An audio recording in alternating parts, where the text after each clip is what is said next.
চরের কিছু অসাধারণ দৃশ্য, সবুজ আর সবুজ। এই সবুজ দেখলে খুবই ভালো লাগার মতো প্রাকৃতিক পরিবেশ। ধানগুলি দেখেন ভাই, খুব সুন্দর। ওয়াও, অ্যামেজিং ভিডিও কোয়ালিটি, হলে প্রাকৃতিক অ্যামাজিং।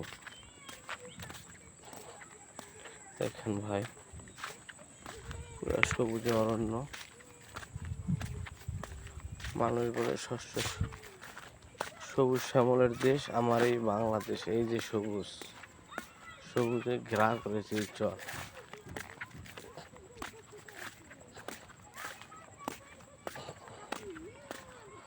ভালো লাগার মতো, খুবই ভালো লাগে। কিন্তু একটু ভালো লাগলে করলে ভুল হবে। এই যে পথ, আঁকা বাঁকা মেঠো পথ।